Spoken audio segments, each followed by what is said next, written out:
예, 반갑습니다. 방금 전에 소개받은 서스틴베스트의 대표를 맡고 있는 유영재입니다.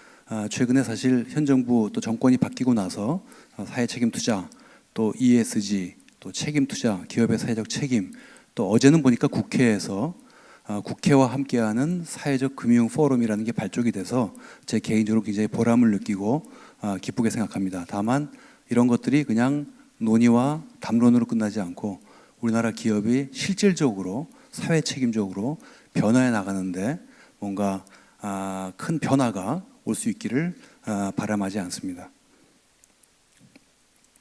이것은 제가 직접 찍은 사진인데요. 작년 9월 달에 싱가포르에서 PRI in person이라는 연례 컨퍼런스가 열렸습니다. 여기서 이분은 이제 데이비드 블러드라는 분인데, 여러분 저 엘고는 아시죠? 미국의 부통령을 역임했던 엘고와 함께 2003년도에 런던에서 제너레이션 어셋 매니지먼트를 창립하신 분입니다. 제너레이션 어셋 매니지먼트라고 이름을 지은 이유는 투자를 함에 있어서 넥스트 제너레이션, 다음 세대에까지 미칠 영향을 고려해서 투자한다는 뜻에서 제너레이션이라고 이름을 붙였다고 그랬습니다. 이분은 원래 그 전까지는 골드만삭스의 CEO를 지낸 분입니다. 근데 이분이 회개하고 어찌 보면 전향을 한 것이죠. 그러면서 이분이 했던 얘기가 참 인상적이었습니다.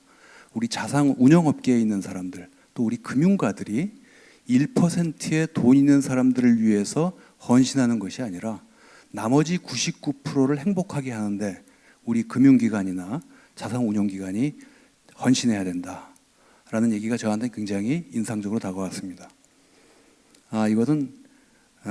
이분은 이제 아라베스크 자산운용이라고 런던에 베이스한 자산운용의 CEO인 안드리아스 파이너스인데, 작년 9월 달에 제가 이제 블룸버그를 보면서 CNBC를 보면서 제가 직접 캡처를 한 것인데, 이분 말씀이 금융 역사상 ESG는 가장 큰 트렌드이자 변화이다. 최근 10년 동안.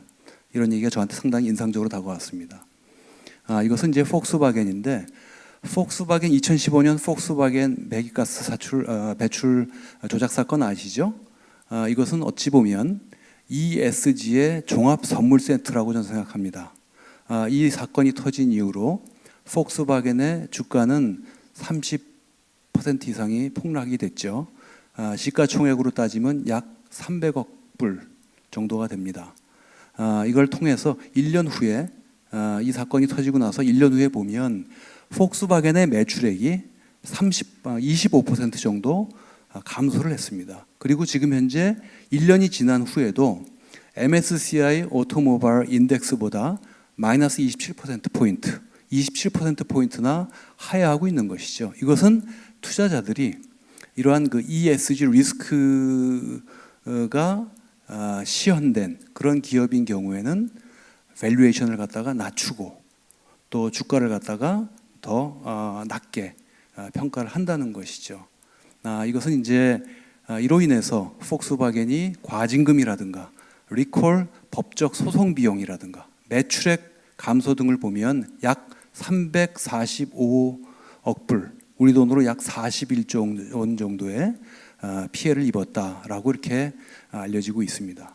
그래서 이제 ESG 리스크는 단순히 평판 리스크가 아니라 기업의 재무적 리스크다, 이렇게 보시면 될 것 같습니다. 그 다음에 이거는 이제 타워스 워슨이라고 글로벌 펜션 펀드를 분석해서 2년마다 보고서를 내는 곳인데, 2016년도에 보고서를 보면 전 세계 연금의 지난 2년 동안의 큰 변화에서 ESG가 아주 핵심적인 변화였다. ESG와 역시 스튜어드십, 이 두 가지가 연기금에 있어서 커다란 변화였다라고 이렇게 분석을 하고 있습니다. 그 다음에 이제 PRI인데, 작년에 제가 PRI를 가서 거기 PRI의 CEO를 만났는데, PRI CEO분이 저한테 하는 얘기가 한국에서 지난 10년 동안 무슨 일이 있었느냐, 왜 그러시냐 그랬더니 어느 정도 급이 되는 나라 중에서 PRI가 퇴보하고 있는 유일한 나라가 대한민국이다 라는 얘기입니다. 그래서 뭘 가지고 이렇게 판단하십니까 그랬더니 시그너트리들이 다 늘어났는데 한국만 줄어들고 있습니다 라는 것이죠. 그래서 참 우리가 부끄러웠는데요. 요것만 해도 지금 이제 2016년 말 자료인데 제가 오늘 다시 한번 체크해 보니까 처음에 시작할 때는 한 20개 정도의 기관으로 시작했던 PRI가 지금 오늘 보니까 1780개 기관들이 서명을 했습니다. 이 얘기는 뭐냐면 웬만한 글로벌 금융기관들은 다 서명했다라고 보여집니다. 아쉽게도 우리나라 투자기관 중에서는 2군데밖에 서명을 안 했습니다. 참 부끄러운 노릇이죠. 그 다음에 이제 이거는 이제 화석연료와 관련된 다우존스 US 코어 인덱스인데 화석연료와 관련된 주식을 모아서 인덱스를 만든 것인데 이것을 보게 되면 2013년도에 130이 인덱스가 130포인트인데 지금은 21포인트입니다. 그러니까 약 83% 이상 폭락한 것이죠. 이것은 기후변화에 대한 규제, 파리 협약 등등으로 인해서 화석연료와 관련된 주식의 부정적인 전망을 이미 시장 참여자들은 반영하고 있는 것이 아닌가 저는 이렇게 생각을 합니다. 그 다음에 이제 이것은 이제 MSCI, 모건 스탠리와 그 다음에 CLSA라는 셀사이드 애널리스트가 분석한 것인데 이걸 보게 되면 CEO와 체어맨이 분리된, 그러니까 어떻게 보면 이제 CEO와 체어맨이 분리된 기업이 지배구조가 좋다, 좀 바람직하다라는 평가를 받는 것이죠. CEO와 체어맨이 분리된 기업의 주가와 그렇지 않은 주가가 이렇게 차이를 보이고 있다는 것이고요. 그 다음에 이제 최근에 글로벌리 보면 젠더 다이버시티 문제, 이 사회의 남녀의 어떤 다이버시티가 어떻게 이루어져 있느냐를 가지고 이제 평가를 하는 건데 해보면 젠더 다이버시티가 높은 기업이 인포메이션 레이쇼에서 더 우수하다. 그 다음에 이제 ESG 퍼포먼스가 좋은 기업이 재무적 데이터라고 우리가 알려져 있는 어닝이나 페이아웃이라 아니면 캐시플로우 창출 능력이나 아니면은 밸런스 시트의 안정성이라든가 또 이런 여러 가지 면에서 더 우월하다, 우수하다라는 걸 갖다 보고하고 있습니다. 그 다음에 이제 사회 책임 투자, 책임 투자의 3가지 원칙은 간단히만 말씀드리겠습니다. 일단 길게 보고 투자하자는 것이고요. 그 다음에 이제 재무적 리스크뿐만 아니라 이제는 ESG 리스크, 즉 비재무적 리스크가 기업을 한 방에 훅 가게 할 수도 있다. 그 다음에 이제 3번째로는 주주에는 주주권이 있는 건데 그 주주권을 적극적으로 활용하자. 요즘에 나오고 있는 스튜어십 코드가 여기에 해당된다 이렇게 볼 수 있겠습니다. 그 다음에 이제 이 사회 책임 투자도 계속 변천하고 있습니다만 처음 시작했던 것은 윤리 투자에서 지금은 책임 투자. 근데 이런 것들이 뭐 용어의 차이뿐만이 아니라 약간씩 좀 다른데 시간 관계상 그 자세한 얘기는 좀 생략하도록 하겠습니다. 그래서 영국에서는 투자의 천동설에서 지동설이라고까지 평가를 받고 있는 영국의 펜션 액트가 2000년도에 개정이 됐습니다. 우리나라에서도 우리 아마 이원육 의원님께서도 참여하신 걸로 알고 있고 우리 또 사회책임투자 포럼이 중심이 돼서 2015년도에 이 영국의 펜션 액트를 벤치마크해서 국민연금법을 개정을 한 바 있습니다. 이런 것들의 처음 출발점이 됐던 영국의 펜션 액트에 대한 얘기입니다. 그 다음에 이제 우리나라도 좀 전에 말씀드렸던 것처럼 국민연금법이 개정이 되고 이미 국민연금이 2010년도에 의결권 지침이 도입이 됐다. 그렇지만 불행하게도 국민연금에 여기 혹시 국민연금 관계자분 안 오셨죠? 예. 불행하게도 국민연금의 사회 책임 투자에 대한 진정성은 저는 더 퇴보하고 있다라고 생각합니다. 이것이 큰 문제라고 생각합니다.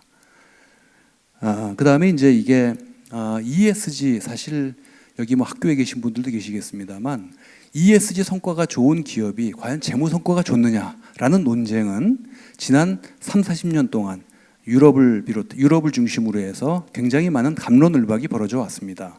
그런데 이제 최근에 2015년도에 3분의 학자가 약 2,200개의 관련 논문을 가지고 메타 애널리시스를 한 결과 ESG가 좋은 기업이 재무 성과도 좋다라는 결론을 내는 것이 52%고 그렇지 부정적이다. 음의 상관관계가 있다라는 것은 4%, 나머지는 뉴트럴하다라는 것이죠. 그리고 이머징 마켓으로 갈수록 ESG 요소를 더 중요하게 고려해야 된다라는 연구 결과를 낸 바 있습니다.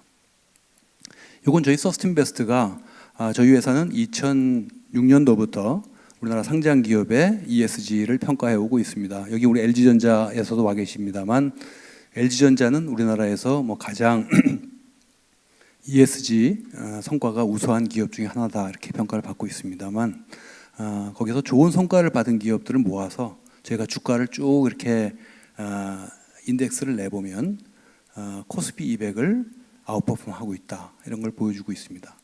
그 다음에 이제 이게 캘퍼스라는 미국의 캘리포니아 연금에서 2013년도에 워킹 그룹을 만들어서 우리가 투자를 함에 있어서 전통적인 캐피탈은 재무적 캐피탈이 중요했는데 이제는 재무적 캐피탈뿐만 아니라 피지컬 캐피탈과 휴먼 캐피탈을 같이 봐야 된다 해서 ESG 원칙을 내부적으로 만들어서 지금은 적극적으로 책임 투자를 하고 있는 걸로 알고 있습니다. 그다음에 이거는 이제 골드만삭스에서 역시 어떻게 하면은 우리의 포트폴리오가 시장을 이길 수 있는 걸 가지고 고민을 하는 그런 분들인데 이분들이 봤을 때 ESG 하나만 가지고는 알파를 창출할 수 없다. 간단히 말씀드리면 알파라는 것은 시장 수익률을 더 그러니까 능가하는 것을 알파라고 얘기를 합니다. 그런데 ESG만 하나만 놓고 보면 알파 창출을 내고 있지 못하지만 ESG와 인더스트리 포지셔닝 그다음에 리턴 온 캐피탈 이 세 가지를 놓고 봤을 때는 이 세 가지를 다 잘하는 기업들을 보면 약 36%포인트의 알파를 창출할 수 있다. 이런 연구 결과를 낸 바 있습니다. 투자자들은 이미 ESG를 고려하고 있습니다. 그래서 우리나라 같은 경우는 제가 작년에 유럽을 가보니까 유럽 투자자들이 현대차에 대한 컴플레인을 너무 많이 하더라고요. 그 한전 부지 매입 사건을 놓고 어떻게 그런 그때 제 기억에 10조 3천억? 10조 5천억인가요? 그런 엄청난 의사결정을 함에 있어서 이사회가 어떻게 30분 만에 끝날 수가 있느냐. 한국의 사회이사들은 도대체 대주주 골프 파트너냐. 사회이사들은 도대체 뭘 한 건지 모르겠다. 이런 그 굉장한 불만이 있었습니다. 그래서 이런 얘기들 또 삼성전자의 백혈병 문제 또 이제 어제 지난주에 이재용 씨가 이제 1심에서 유죄 판결 받은 것들에 대해서도 해외에 있는 ESG를 고려하는 투자자들은 여러 가지 복잡한 생각을 하고 있지 않겠나 이렇게 생각을 합니다. 그 다음에 이제 하나와 풍선의 집속탄 문제, 한국 타이어의 작업장 안전 문제 이런 것들을 가지고 이미 고려를 하고 있죠. 그 다음에 이제 ESG 평가는 진화하고 있습니다. 전통적으로는 등급이 뭐 AA, 뭐 싱글 A다 이런 그레이딩을 부여하는 거에서 각 ESG 지표가 갖고 있는 함의가 무엇이냐, 어떤 임플리케이션을 얻어낼 수 있느냐를 가지고 지금은 굉장히 깊이 있는 분석을 하고 있습니다. 그 다음에 이제 ESG 성과를 저희가 평가하는 입장에서 저희가 이제 환경, 사회, 지배구조를 평가를 해서 투자자들, 특히 외국 투자자들을 만나면 그들이 또 물어보는 것이 투자자는 미래를 바라보면서 의사결정을 내리는 주체, 이해관계자인데 과연 이 등급이 도대체 어떤 의미를 갖느냐 그리고 미래에는 어떻게 영향을 미칠 것 같으냐라는 것. 그래서 이제까지 ESG 평가가 약간 백워드 루킹이었다면 앞으로는 포워드 루킹. 그래서 요즘에는 기업이 보고하는 지속가능 보고서 ESG 데이터뿐만 아니라 빅데이터를 이용을 해서 그걸 가지고 다양한 방법으로 머신러닝 기법을 이용을 해서 예측을 해본다든가 하는 그런 분석 기법들이 점점점 고도화되고 있습니다. 그 다음에 이제 글로벌 컨버전스에서 선진국 중심의 글로벌 컨버전스에서 이제는 로컬 다이버전스로 점점점 가고 있다. 그 다음에 이제 이것은 유니온 인베스트먼트라는 회사가 사용하고 있는 매트릭스입니다. 근데 여러분들 혹시 아실지 모르겠습니다만 2014년도에 4월 달에 대한민국에선 세월호 사건이라는 참사가 벌어졌는데요. 그 1년 전인 2013년 4월에 방글라데시에는 라나 플라자라는 대참사가 일어났습니다. 방글라데시는 인건비가 싸기 때문에 거기서 봉제 생산 공장 역할을 하고 있는데 라나 플라자라는 건물에서 일하고 있던 건물이 붕괴가 되면서 1133명의 근로자가 압살을 당하게 됩니다. 그리고 2500명의 또 사람이 부상을 당하는 이런 대참사가 벌어지게 되는 것이죠. 이런 걸 통해서 글로벌 펜션들은 방글라데시에서 소싱하는 여러 업체들, 예컨대 갭이라든가 월마트라든가 뭐 H&M이라든가 뭐 자라라든가 이런 데서 소싱하는 업체의 작업장 안전을 갖다가 굉장히 엄격하게 그들이 관리하고 있는지를 또 인스펙션하는 이런 일들이 벌어지게 되는 것이죠. 특히 뭐 우리나라의 뭐 영업무역 같은 경우도 방글라데시에서 지금 공장을 운영하고 있는 걸로 알고 있습니다만 이러한 것들을 목소리를 내고 있는 것이죠. 그래서 이들은 이제 매트릭스를 이용을 해서 종업원들의 그 1인당 할당된 스페이스가 얼마만큼 넓으냐, 그 공장에 있어서 이런 걸 또 평가를 하는 것이죠. 그래서 이런 것들이 결국은 종업원들의 사기를 높이고 또 그런 것들이 생산성하고 연결돼서 결국은 이러한 좋은 안전한 쾌적한 작업장을 갖고 있는 그 기업의 생산성이 더 높다고 보는 것이고 또 그런 것들이 평판 리스크를 낮춤으로써 우리 재무 분석함에 있어서 디스카운트 팩터를 더 할인시키다는 것이죠. 그래서 좋은 작업장 여건을 갖고 있는 기업들에게는 매출액 추정에 있어서 조금 상향 조정을 하고 또 디스카운트 팩터는 좀 하향 조정을 해서 다시 리밸류에이션하는 이런 모델을 갖고 있습니다. 그 다음에 이제 스튜어십 코드인데 최근에 스튜어십 코드가 우리나라에 굉장히 화두 중에 하나인 것 같습니다. 간단히 말씀드리겠습니다. 스튜어십 코드가 사실 재계에서는 굉장히 좀 엄살을 많이 부리는 것 같은데 이겁니다. 스튜어십 코드는 투자자가 단말기만 모니터링하지 말고 투자 대상 기업을 모니터링해서 거기서 어떤 리스크 팩터가 발견되고 또 주주이익을 훼손하는 의사결정을 내렸다면 당연히 투자자로서 목소리를 내는 것이 스튜어드십에 합당하다라는 것입니다. 이것을 하라는 것이 스튜어드십 코드의 정신인 것이죠. 여러분, 금융이라는 것은 제가 최근에 금융의 딴짓이라는 책을 번역을 했습니다만 이 책의 원 제목은 Other People's Money입니다. 타인의 돈. Other People's Money라는 말은 1776년도에 아담 스미스가 국부론에서 제시했던 말입니다. 남의 돈을 운영하다 보면 대리인 문제가 발생할 수 있다는 것이죠. 남의 돈을 운영하면서 자신의 사익을 추구할 수 있는 유인이 작동한다는 것이죠. 그런데 지금 금융이라고 하면 남의 돈을 가지고 대신 운영해주는 인터미디어리라고 볼 수 있죠. 돈을 갖고 있는 사람과 돈을 필요로 하는 사람을 직선거리로 싸게 연결시켜주는 것이 금융의 본분입니다. 그런데 지금은 금융산업이 고도화되면서 이 금융산업 이 인터미디어리들이 자기들끼리 맨날 트레이딩하면서 수수료를 떼고 자기들의 이익을 추구하는 것인 것이죠. 그런 과정에서 다양한 파생 상품들이 나오고 여러 가지 금융 상품들이 나오면서 또 레버리지가 과도하게 일어나고 하면서 2007년도 금융위기가 일어났다고 진단하고 있는 것입니다.